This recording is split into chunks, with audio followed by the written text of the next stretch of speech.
Salut Flo Flo, ça va? Coucou Shannon, ça va et toi? Ça va, ça va. Bonne année! Non, je déconne, on l'a déjà fait plusieurs fois. On a un mois pour le dire quand même. On a un mois pour le dire, donc bonne année. On l'a dit 3 fois, je crois, cette année, on va battre un record. Toujours est-il qu'on se retrouve, Shannon, après 2 semaines d'absence. C'est long, et en même temps pas tant que ça, pour un nouveau numéro. Et bah justement, c'est vrai que 2 semaines, c'est vrai qu'avant on avait notre petit rythme toutes les semaines, c'était assez sympa. Mais là, c'est vrai que 2 semaines, c'est vrai qu'on a pu travailler nos sujets, on a pu prendre un peu plus le temps. Et j'avoue que c'est pas trop mal. Oui, là en plus, on a deux gros sujets qu'on va évoquer avec vous. On va essayer de tenir la demi-heure, un peu moins de la demi-heure. C'est pas facile, on va s'y tenir un maximum. On va sans plus attendre commencer par une actualité brûlante qui date du week-end dernier. C'est l'affaire du siècle, Shannon, qui passe en justice.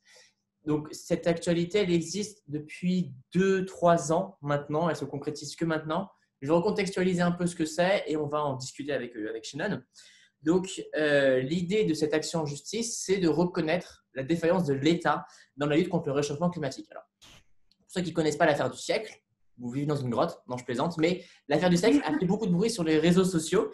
Ça a commencé le 17 décembre 2018 où 4 associations, je les ai notées, Notre Affaire à tous, Greenpeace France, pardon, Fondation Nicolas Hulot et Oxfam France, qui ont été soutenues par des artistes et des youtubeurs, ont lancé une pétition, enfin un ultimatum au départ pour que l'État puisse changer sa politique en matière environnementale pour lutter contre le réchauffement climatique. Et ça s'est appelé l'affaire du siècle. Une pétition a été mise en ligne. Elle a récolté en quelques jours 1 million de signatures, ce qui est quand même colossal. En 2 mois, 2 millions de signatures. Et il y avait un minimum à partir duquel la pétition allait être déposée en justice. Ça a été largement dépassé. Il y a eu en mars 2019 une marche pour le climat à Paris et dans d'autres grandes villes de France pour intensifier et marquer le coup. Il y a eu plus de 30 000 personnes qui ont défilé dans la rue pour demander à l'État d'agir ou alors même de condamner l'État pour absence d'action contre le réchauffement climatique.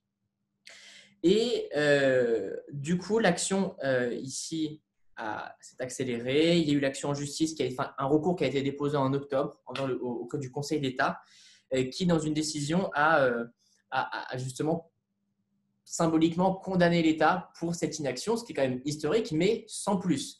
Maintenant, l'affaire est devant la justice et on connaîtra le dénouement d'ici 2, 3 jours, au moment où on tourne la vidéo. C'est dans quelques jours, mais c'est la semaine prochaine qu'on aura vraiment le dénouement de l'affaire. Alors, pourquoi l'affaire du siècle? Rapidement, pour la petite anecdote, c'est qu'il y a eu une action qui a été faite aux Pays-Bas et le gouvernement néerlandais a été condamné pour inaction contre le réchauffement climatique. Et en France, ce qui est demandé, enfin la France déjà s'est engagée, il faut le savoir, dans la convention, dans l'accord de Paris sur le climat, à réduire ses émissions de gaz à effet j'ai du mal à parler aujourd'hui. Gaz à effet de serre de 40% d'ici à 2030. On est vraiment loin du compte. Et donc, cette affaire est surtout symbolique. Il n'est pas demandé un remboursement, une indemnité pécuniaire, mais simplement 1 euro symbolique et une condamnation contre l'État. Donc, pour le coup, il faut dire que la France n'est pas précurseur en la matière, mais elle joue un rôle d'élan. Il faut que d'autres États, d'autres pays aillent dans ce sens, que la population fasse une étape supplémentaire pour faire pression sur leur gouvernement. T'en penses quoi, toi, Shannon? Et bah déjà, c'est très intéressant tout ce que tu nous as dit. Alors oui, l'affaire du siècle, moi je me souviens bien, du coup c'était quoi, 2019, c'est ça? Sachant que fin 2018, on en a déjà parlé entre nous, il y a eu le mouvement On est prêt. Et en fait, c'est vrai que ce qui était assez marrant, c'est qu'il y a eu fin 2018, pendant plusieurs mois, le mouvement On est prêt, c'est-à-dire plusieurs youtubeurs, plusieurs influenceurs qui nous encourageaient à prendre à prendre des petites habitudes pour le climat, que ce soit écologique, mais aussi économique sur certaines. Et euh, en 2019, il y a eu cette vidéo qui a tourné beaucoup sur Internet, l'affaire du siècle, signer la pétition. Et en fait, c'était comme l'apogée en fait, de ce mouvement On est prêt. En plus, il y a beaucoup plus de personnes qui se sont mobilisées pour l'affaire du siècle. On a parlé de vidéastes et d'influenceurs, mais il y avait aussi là pour la fin du siècle, il y avait des comédiens, il y avait énormément de monde, ça m'avait vraiment choquée. Et ils avaient vraiment fait une belle vidéo où ils nous présentaient le projet. Et en fait, c'était vraiment fort avec un peu ce slogan on va condamner l'État, en fait. Et moi, à ce moment-là, j'étais là, mais comment c'est possible? Comment on peut condamner l'État, sachant que pour moi, la justice, c'est un peu l'État aussi. Enfin, c'est vrai que. Et je pense que c'est quand même assez différent. Et je pense que c'est hyper important que l'État. En fait, on nous dit tout le temps il faut que nous prenions conscience de l'enjeu qu'il y a dans ce réchauffement climatique. Mais aussi, si l'État n'aide pas, ça va être compliqué.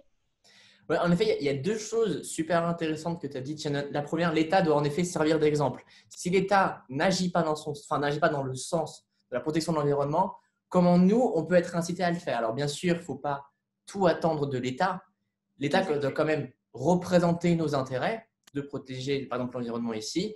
Il ne faut pas attendre que l'État fasse tout pour que nous, on agisse derrière. Et donc, c'est aussi pour ça que la cause est née, pour que nous aussi, on dise à l'État, on est capable de montrer l'exemple, faites-en de même parce qu'au départ, c'est votre rôle.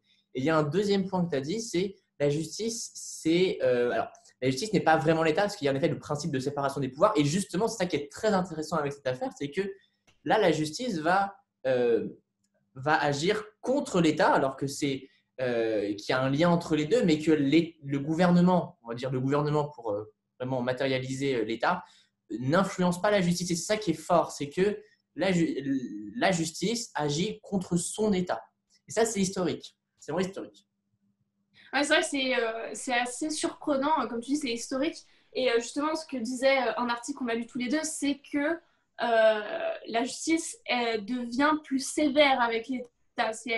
D'après ce qui est dit, c'est qu'elle ne va pas laisser passer certaines choses, sachant que si là où l'affaire du siècle condamne l'État, c'est que l'État parle beaucoup, le gouvernement parle beaucoup, on va faire ci, on va faire ça, tout ça, mais finalement, ils ne font pas grand-chose. C'est-à-dire que du coup, ils se cachent derrière des beaux discours pour au final, en fait, pas faire grand-chose. Et c'est vrai que moi, c'est un peu le sentiment que j'ai déjà à la base.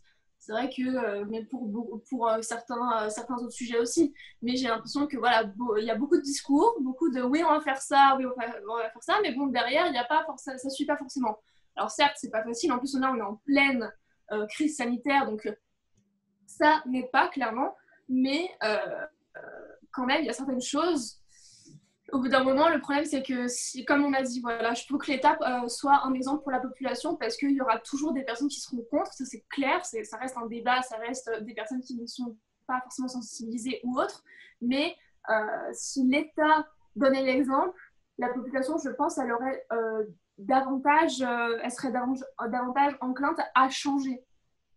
Exactement. Oui, et c'est en effet, il faut que l'État joue un rôle d'élan par rapport à ça.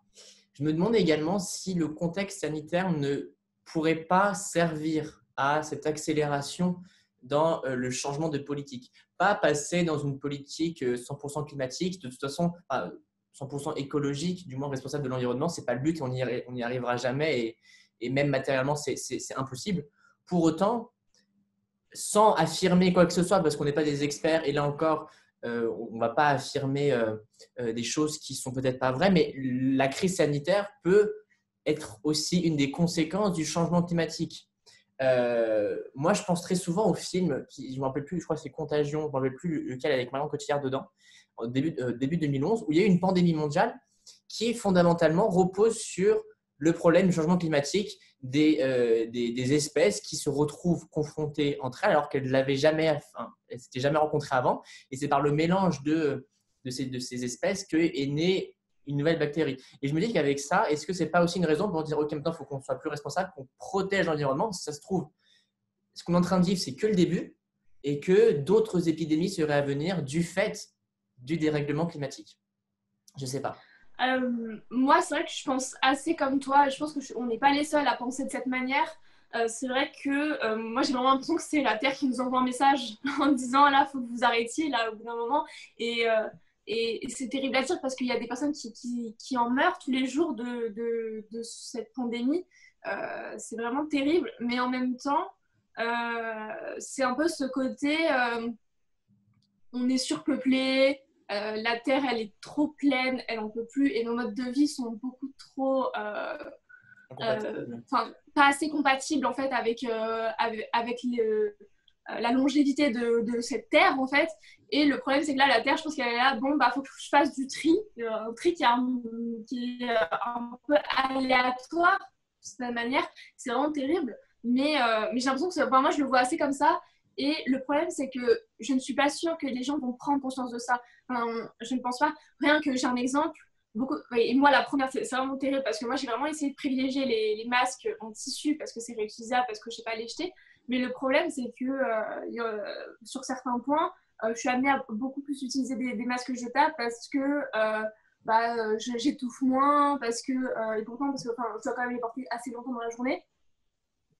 Voilà, donc c'est vrai qu'un masque jetable, je suis plus amenée à l'utiliser. En plus, par exemple, moi je vis à Lyon, j'ai pas de machine à laver à disposition, donc je peux pas faire une machine tout le temps pour aller à la laverie. Et du coup, parfois, j'ai le réflexe d'utiliser un masque jetable parce que c'est pratique. Et finalement, c'est pas le bon comportement à avoir. C'est pour ça que je dis, comme tu as dit, on n'est pas des spécialistes et on n'est pas des donneurs de son non plus. Et justement, voilà, on fait ces erreurs-là. Mais quand je vois le nombre. Donc, déjà, on jette beaucoup de masques jetables, voilà, à cause de cette pandémie. Mais en plus de ça, quand je vois le nombre de masques qui se retrouvent par terre dans les rues, les gens. Je sais pas si les gens vraiment jettent par terre, mais je trouve ça assez incroyable en fait. Est-ce que les. Ouais, je comprends pas comment aujourd'hui, en 2021, on peut se dire oh bah je retire mon masque, je vais le jeter dans la rue quoi. Enfin, alors qu'il y a des poubelles quand même assez à disposition quoi. Enfin... Ça, c'est un problème d'éducation et c'est pas que pour les masques, mais c'est juste que comme ils sont plus gros, on les remarque plus. Mais c'est vrai que c'est un vrai problème d'éducation. C'est vrai que c'est encore un autre débat, mais c'est vrai que ça n'aide pas à lutter pour certaines causes. Alors, on pourra en reparler très longuement, malheureusement. Le format est court, il y en a très peu de temps. On va passer sur un sujet beaucoup plus joyeux, on va dire ça quand même, parce que c'est quand même un sujet joyeux. On va voir, on va en discuter. On va parler d'une série qui nous a d'abord un peu étonné ou on était un peu circonspect sur cette série. Pour autant, on a été conquis, tellement conquis qu'on a vu chez moi les 5 épisodes. Vraiment les 5. Au départ, c'était pas prévu qu'on voit les 5 épisodes, mais on les a vus. C'est trop tentant. Shannon, à toi. Alors, on va parler, je ne sais pas si vous l'avez déjà deviné, mais on va parler de la série Lupin.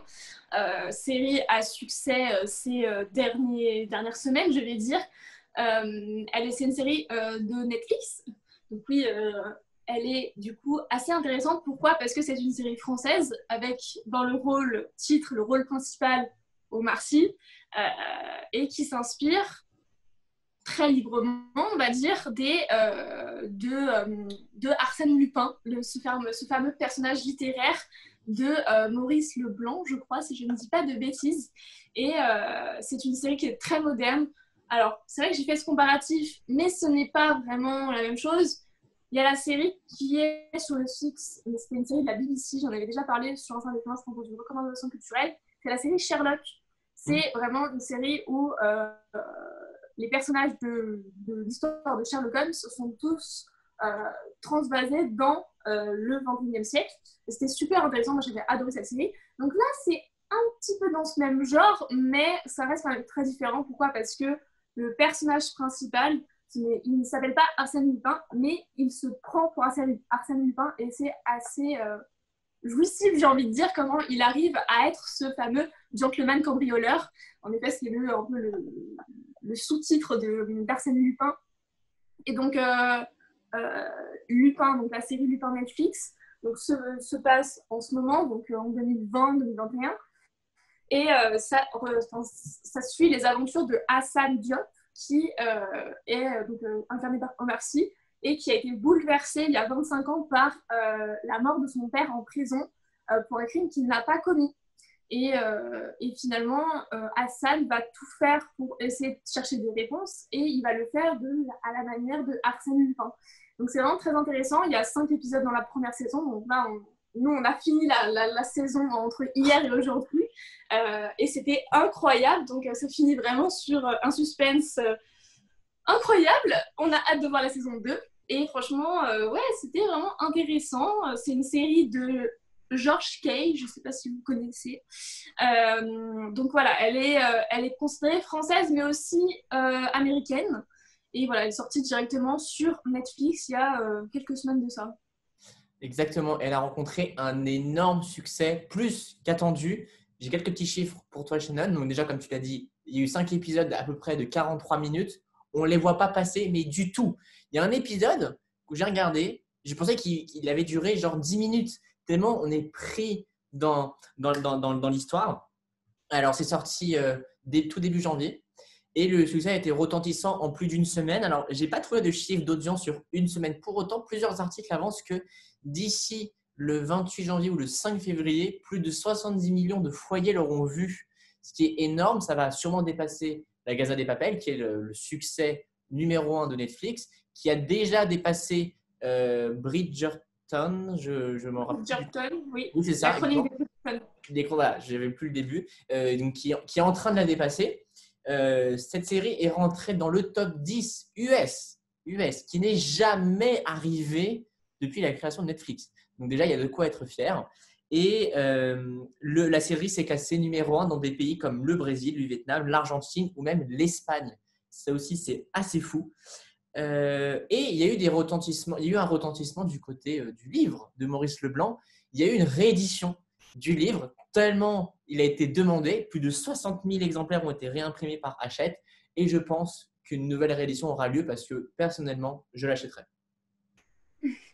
C'est vrai que j'avais vu que non seulement les personnes adoraient la série, mais en plus de ça, les gens achetaient les livres et les lisaient. C'est comme s'ils modernisaient de nouveau les livres. Il faut savoir que c'est des livres qui sont sortis au début du XXe siècle. 1905, le premier, 1905, exactement. Le premier est sorti en 1905.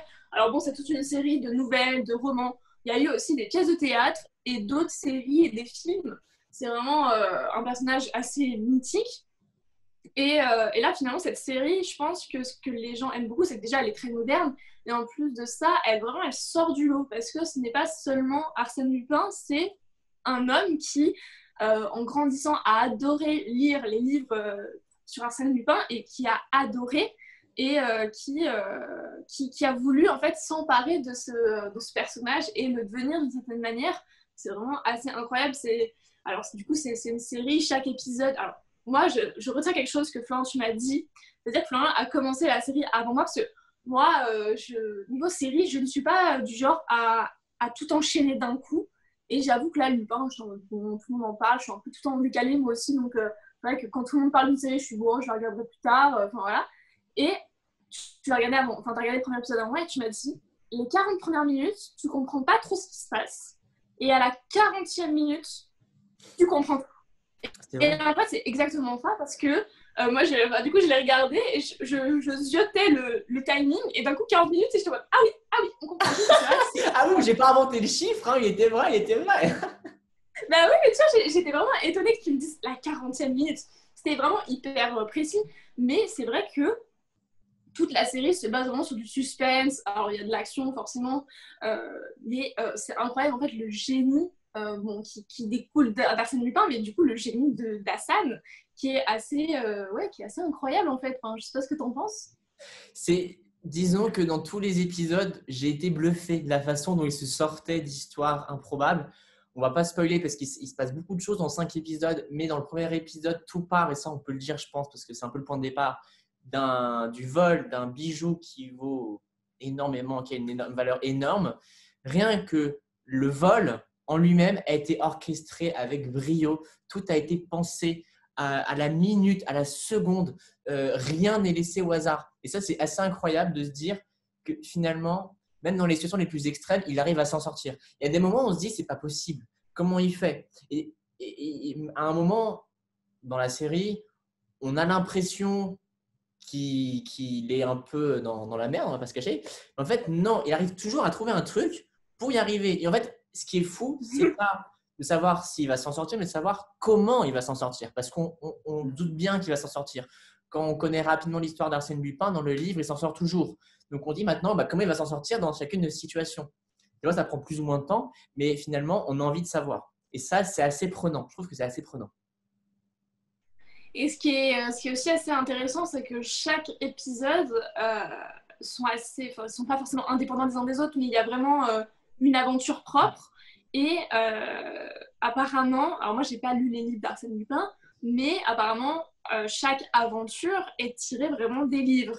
Que ce soit l'arrestation d'Arsène Lupin, et il y en a d'autres, hein, mais c'est vrai que c'est assez intéressant de voir que finalement, c'est pas Arsène Lupin, mais il vit des choses similaires aux personnages fictifs. En fait, c'est assez déroutant.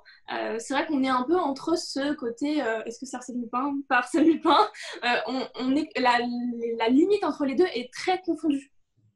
C'est exactement ça. Et ce qui fait aussi la force de cette série, bon, de un, c'est que le réalisateur a réussi à moderniser le personnage d'Arsène Lupin. On en a entendu parler quand on était plus petit dans des cours de français, par exemple, sans vraiment lire les livres. Donc déjà avec ces séries, je pense que ça a motivé pas mal de jeunes à lire Arsène Lupin. Et deuxième point, c'est que c'est incarné par Omar Sy, une personne noire, ce qui est aussi, entre guillemets, inattendu. C'est pas choquant, au contraire, je trouve que c'est même très bien que ce soit Omar Sy qui l'incarne. J'ai pas été surpris. Voilà, après tout, je m'en fiche qui incarne tel ou tel personnage. Il n'y a pas de débat à avoir là-dessus. Omar Sy l'incarne vraiment avec brio. Et je pense que le choix a été judicieux parce que tantôt le personnage joue, enfin, il est tantôt très présent, tantôt très absent. En fait, il joue un peu de sa personne et soit on le remarque très bien, soit il arrive à se camoufler. À plusieurs moments, il passe devant la police. Et à plusieurs moments, on se dit, mais c'est pas possible. Il va l'arrêter, lui. Et en fait, non. Donc, il joue sur ce côté-là et je trouve que c'est assez, c'est vraiment à couper le souffle et c'est incroyable.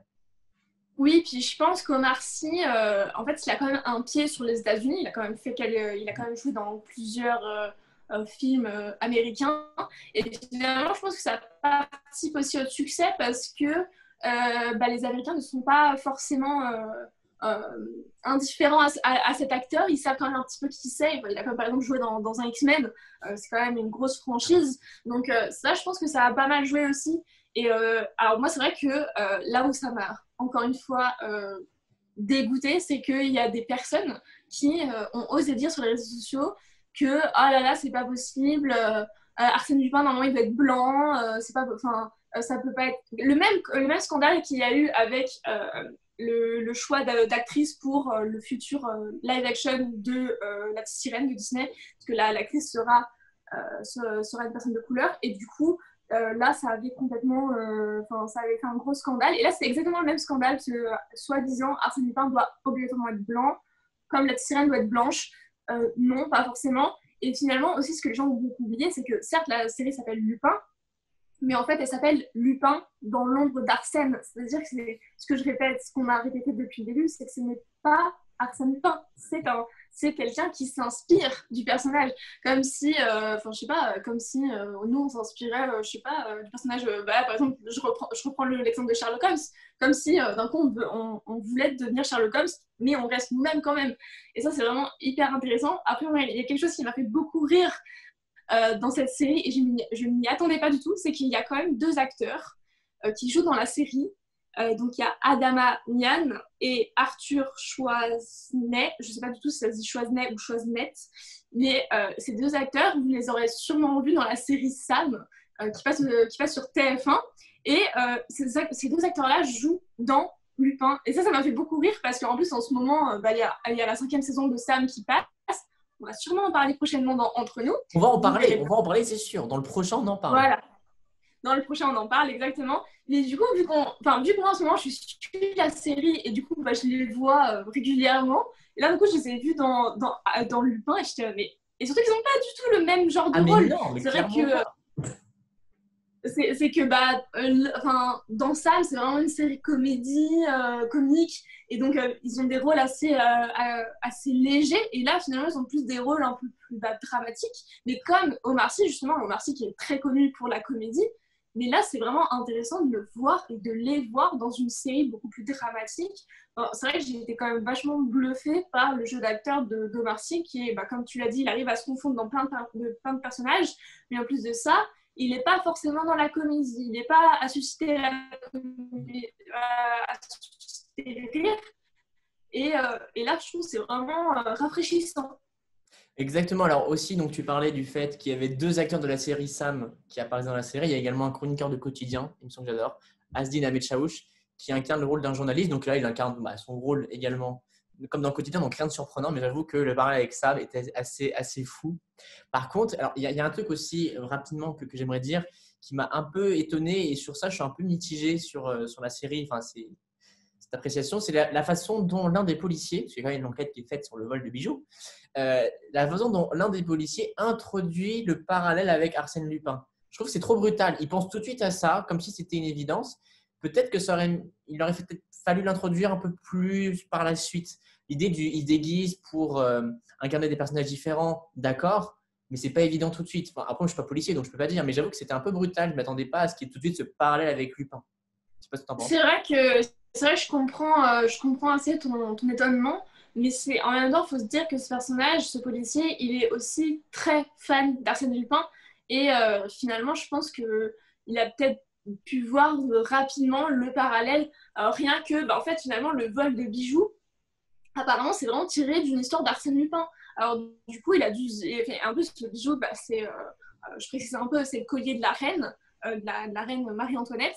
Et apparemment, je n'ai pas lu les livres, mais apparemment, c'est vraiment tiré d'un des livres. Et finalement, si tu es fan, tu connais par cœur, forcément, ça te fait penser à quelque chose. Comme moi, par exemple, tout le monde sait que je suis fan d'Harry Potter. Si demain il y a quelque chose de similaire qui se passe, je vais tout de suite faire le parallèle. Enfin, je pense que c'est plutôt ça. Mais c'est vrai que pour le public qui n'est pas forcément fan d'Arsène Lupin ou ça, ça peut paraître surprenant. Après, pour ma défense, et quand même dans le premier épisode, le personnage incarne un personnage dont le nom est l'anagramme d'Arsène Lupin. Donc, je l'ai capté assez rapidement. Donc, ça joue peut-être là-dessus. Mais bon, je trouve que c'était quand même un peu trop rapide. C'était ma petite critique par rapport à cette série. Je ne sais pas si tu voulais rajouter un dernier point avant de conclure. Écoute, on attend avec beaucoup d'impatience la saison 2. Je sais, apparemment, elle a déjà été tournée, d'après ce que j'ai entendu dire, Oui. mais je ne sais pas quand Netflix la sortira. À voir. En tout cas, elle suscite vraiment la curiosité. On a hâte de la voir et on vous en parlera. Quelle que soit la forme, peut-être un article, peut-être entre nous, peut-être dans une autre vidéo, on verra. Mais en tout cas, on vous en parlera, c'est sûr, parce qu'on est fan maintenant et on a hâte de savoir la suite. Avant de conclure, Shannon, sur Entre nous, j'aimerais juste prendre une toute petite minute pour aborder un sujet. Vous l'avez sûrement remarqué, vendredi, il y a eu une nouvelle rubrique qui n'est pas une nouvelle, mais qui revient, c'est le coup de cœur littéraire. Comme vous l'avez peut-être déjà lu, de mon côté, j'ai pris l'engagement de lire un livre par mois, minimum, pendant un an, ou à minima de lire 20 à 30 minutes par jour. Je trouve qui est un objectif raisonnable qu'on peut tous faire et qui, je pense, fait beaucoup de bien un peu de se couper de l'environnement dans lequel on est. Et c'est très important pour moi, sachant que je ne suis pas un grand lecteur, contrairement à Shannon qui dévore les livres. Moi, je n'ai pas ce goût-là. Pourtant, je me force à lire. Quand je dis me force, je ne suis pas au bagne quand je lis, mais quand j'y suis, ça fait vraiment plaisir. Tout ça pour vous dire que 2021 sera l'année de la mise en avant du livre sur Instinct d'écrivain, pas que par moi, aussi un peu par Shannon qui déjà lisait énormément avant, comme vous le savez, on ne se cache pas, qui avait un petit peu ralenti ces derniers temps parce qu'il y a eu des complications du point de vue familial et universitaire. Franchement, Shannon, je te l'ai déjà dit, même en privé, mais tu n'as pas eu des mois faciles. Ces derniers mois n'ont pas été faciles pour toi. Et je tiens vraiment à te rendre hommage par rapport à ça. Et ça n'a pas non plus aidé à reprendre la lecture. Mais Shannon reprend progressivement, va y reprendre goût. Et cette année, on vous le promet, parler de livres sur Instinct d'écrivain, peut-être sur Entre nous, peut-être des coups de cœur, peut-être des recommandations culturelles. C'est important pour nous de parler de livres, sachant que c'est de la culture quand même. Écoute, merci beaucoup Flo, ça m'a fait très plaisir que tu dis ça. C'est vrai que ça a été compliqué et du coup, j'ai vraiment stagné sur un livre pendant très très longtemps. Je n'ai toujours pas fini d'ailleurs, mais je m'oblige à lire un chapitre par jour. Je ne le respecte pas tout le temps, mais c'est quand même un objectif qui est assez intéressant et qui me fait reprendre la lecture. En tout cas, je pense qu'on va se retrouver normalement dans 2 semaines, donc ce sera le 7 février pour 11e. C'était le 10e en fait, on l'a pas dit, mais c'était le 10e, Shannon, punaise. C'était le 10e numéro, alors c'est pas un anniversaire, mais bon, presque. Oui, presque. Non, mais voilà, on arrive à la 10e émission, donc là, ce sera la 11e. On espère que celle-là vous aura plu. On vous conseille fortement de vous intéresser à l'actu sur l'affaire du siècle et aussi, du coup, à la série Lupin, qui est disponible sur Netflix. Voilà. Et puis nous, de toute façon, on se retrouve toute la semaine pour vos rubriques habituelles. On reviendra sur l'affaire du siècle dans la maximale et même dans l'actualité de toute la semaine. Et on se retrouve très vite, bien sûr, pour un 11e numéro d'entre nous. On va parler de Sam. Vous le savez déjà, on va parler de Sam. On ne vous le cache pas. On a adoré cette série. On vous en parlera avec Shannon, avec un point d'actu. D'ici là, passez 2 très bonnes semaines. Portez-vous bien et faites attention à vous et faites attention à toi, Shannon. Oui, fais attention à toi aussi. Enfin, prends soin de toi surtout et prenez soin de vous.